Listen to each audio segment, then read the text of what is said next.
Sí, señor Pablo. Y este es un capítulo muy importante para Colombia porque en uno de los apartados de su discurso, el presidente Donald Trump se refirió a nuestro país y al presidente Gustavo Petro. Analistas aseguran que si bien es cierto que Colombia no es un blanco potencial de ataques, sí es necesario cuidar las relaciones diplomáticas. El último año ha sido un escenario de tensiones diplomáticas entre Bogotá y Washington. En 2 ocasiones, el embajador de Colombia en Estados Unidos, Daniel García Peña, ha sido llamado a consultas y ambos países se han enfrentado a sus etapas más tensas en décadas, marcadas por sanciones comerciales, amenazas y choques políticos entre sus líderes. Sin embargo, los canales diplomáticos siempre se han mantenido abiertos y los gobiernos han sobrellevado las diferencias. Aún así, en su discurso tras el ataque a Venezuela, el presidente Donald Trump envió un mensaje a su homólogo colombiano. Sí, bueno, él tiene fábricas, tiene molinos, tiene industrias donde produce esta droga. Él está haciendo cocaína y enviándola a Estados Unidos. Entonces, él sí tiene que mirar y cuidar su trasero.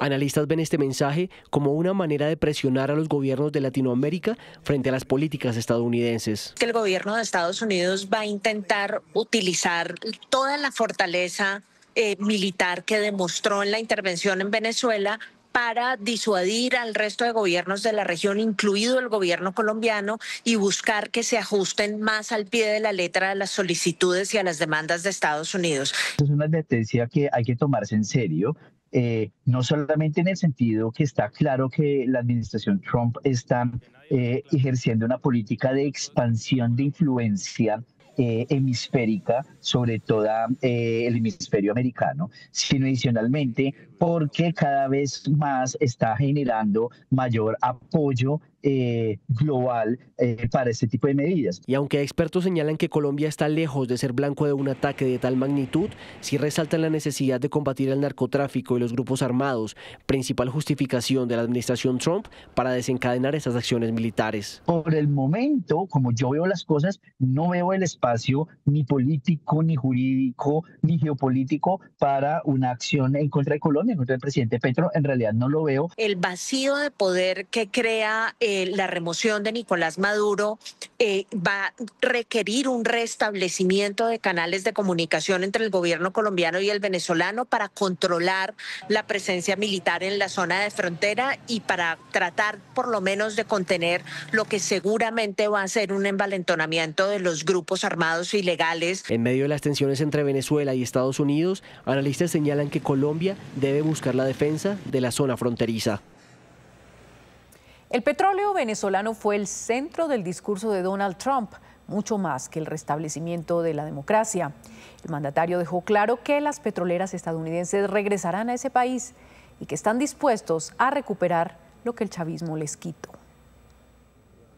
En la rueda de prensa del presidente de los Estados Unidos, Donald Trump, la palabra petróleo fue mencionada más de 20 veces. Trump explicó que el narcotráfico no fue solamente la razón por la que su gobierno decidió capturar a Nicolás Maduro en Venezuela, también tuvo que ver con su economía y su activo más importante.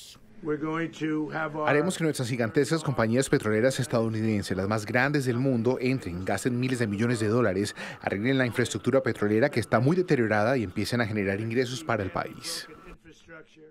Trump acusó a Venezuela de robar a empresas americanas en 2007, cuando Hugo Chávez exigió a las petroleras extranjeras ceder como mínimo el 60% en proyectos de la faja del Orinoco, una zona rica en crudo pesado. El régimen socialista nos la robó durante esas administraciones anteriores y la robaron por la fuerza. Eso constituyó uno de los mayores robos de propiedad estadounidense en la historia de nuestro país. Esa decisión del régimen chavista generó pleitos jurídicos entre Venezuela y empresas estadounidenses. Entonces ahí tenemos cuando se abre una querella entre PDVSA o el Estado venezolano y la empresa ExxonMobil. Hoy Venezuela, según la Agencia Internacional de Energía, tiene el 17% de las reservas de petróleo a nivel mundial y aunque su producción cayó en los últimos años un 70%, aún produce 900.000 barriles de petróleo al día y su potencial es de grandes magnitudes. Todavía sigue siendo el país con las mayores reservas probadas de petróleo a nivel mundial, con 304.000 millones de barriles de reservas probadas.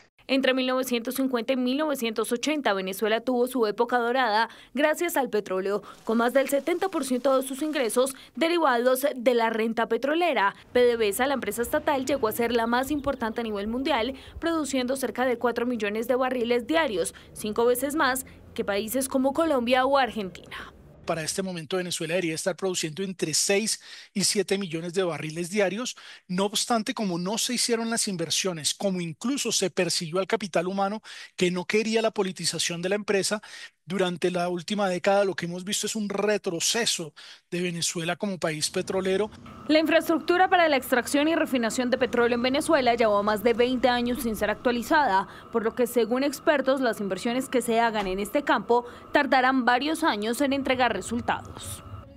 Veíamos en los dos informes anteriores un capítulo para Colombia, otro para el petróleo. Arranquemos por este último, María Teresa. Hablando de petróleo, la frase que da el presidente Donald Trump asegura: debemos arreglar la infraestructura de petroleras de nuestro país afectadas por el chavismo. ¿Cuál es ese interés? ¿Cuál es el interés de Estados Unidos frente al petróleo en Venezuela? Pablo, como estábamos viendo en la nota, la producción de petróleo de Venezuela, las reservas que tiene más que la producción actual, son las más grandes del planeta. Ese 17% de reservas del planeta lo ponen muy por encima de países como Arabia Saudita, con más de 300.000 millones de barriles de posible producción el día de mañana. En un momento en donde se habla de que se están disminuyendo los recursos energéticos, esto para Estados Unidos significa, uno, seguridad energética, el hecho de que puedan tener todo lo que necesitan para su industria, sus carros, sus automotores, los aviones, el ejército, los buques de guerra. Es muy importante para la seguridad energética, la seguridad militar, y por eso el tener acceso el día de mañana a estas reservas es algo imperativo para el presidente Trump y los Estados Unidos. ¿Cómo sería, Ronald, también ya regreso con María Teresa, ese proceso justamente para regresar a esas reservas? El caso del petróleo venezolano es un caso muy llamativo. ¿Por qué? Porque ninguna otra potencia puede explotar el petróleo venezolano. Ni siquiera en este momento los propios venezolanos. El capital humano que trabajó en la industria petrolera durante la segunda mitad del siglo XX es un capital humano que tuvo que salir de Venezuela por la persecución del régimen y no se ha dado una generación de relevo. El único país que puede explotar el petróleo venezolano en este momento es los Estados Unidos, y hay un fuerte lobby de la industria petrolera norteamericana para poder explotar antes de que la matriz energética cambie. De lo contrario, todo ese petróleo se puede quedar enterrado.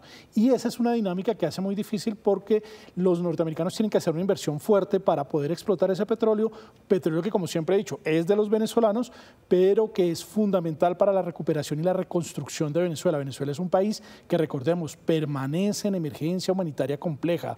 Es un país que tiene destruido todo su sistema social, y obviamente pues el presidente de los Estados Unidos encuentra aquí una oportunidad para tener un proveedor seguro de la región, como lo fue por ejemplo en la Segunda Guerra Mundial, y obviamente fortalecer su relación con el sector petrolero, que va a ser fundamental para la continuidad del proyecto de Donald Trump en los Estados Unidos. Con ese dato impresionante que veíamos en el informe, el 17% de las reservas mundiales. Ronald, y el otro capítulo es Colombia, porque la frase justamente en medio de la rueda de prensa, él dice Colombia, y señala al presidente está produciendo cocaína y le dice que debe cuidarse.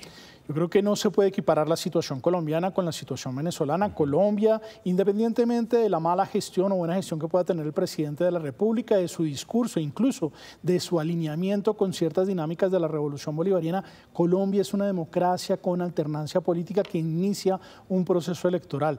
Tratar de reducir la situación colombiana a una frase suelta del presidente de los Estados Unidos sería errado, y particularmente Colombia no ha sido y esperemos que nunca sea una dinámica en la cual una dictadura pueda imponerse. Quiero también preguntarle eso a María Teresa, el análisis frente a las declaraciones de Donald Trump frente a Colombia.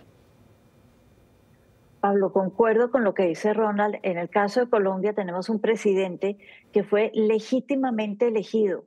En ese caso hay una gran diferencia con un Maduro que perdió las elecciones en el 2024, desconoció el que había perdido las elecciones y se impuso en el poder diciendo acá lo único que vale soy yo. En Colombia, el presidente, como bien lo decía Ronald, uno puede estar de acuerdo o no con él, fue legítimamente elegido con el voto de los colombianos.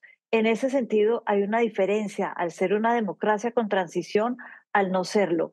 Esa diferencia es importante frente a estamentos internacionales, como pueden ser las Naciones Unidas o la OEA, frente a una posible acción violenta, digamos, de Estados Unidos frente a Colombia. Esto tendría que tener muchos más aristas, mucho más legitimación y muchas más justificaciones que en este momento no existen por más de amenazas o frases aburridas que haga el presidente Trump. Muy bien, estamos en la recta final de este análisis. Ronald, regreso con usted para hablar entonces de lo que viene, inicialmente de lo judicial. No hemos hablado de lo judicial para Nicolás Maduro. Son cargos domésticos, pero mañana ya empieza, digamos, toda esta reseña. En efecto, el presidente venezolano, que estaba acostumbrado a vivir en un país en emergencia humanitaria casi que como un jeque, va a tener que responder ante las autoridades norteamericanas y muy seguramente tendrá el destino de otros actores de la región que han ido a los Estados Unidos. Quizá el que podría llegar a guardar algo de similitud es el caso de Noriega, pero recordemos que en este caso el gobierno de los Estados Unidos y la justicia norteamericana no solamente lo acusan de narcotráfico, sino de narcoterrorismo.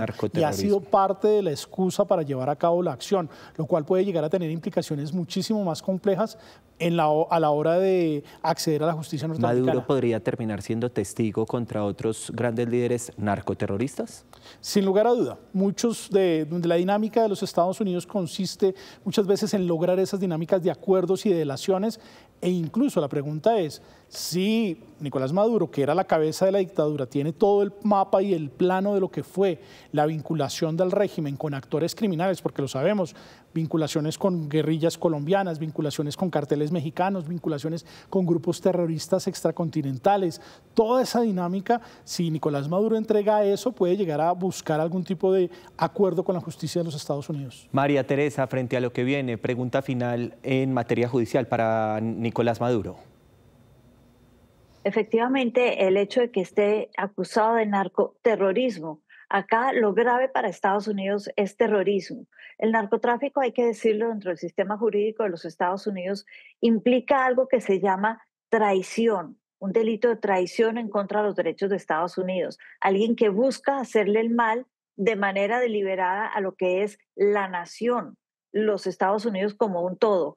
Y por eso las penas son muy altas. Cuando se mezcla con terrorismo, se está hablando de usar todos los recursos jurídicos que tenga Estados Unidos a su disposición para castigar a esta persona. Aquí estamos hablando de que una pena mínima de 20 años, una máxima de vida. De todas maneras, en este momento eso significa casi el resto de la vida para el presidente Maduro.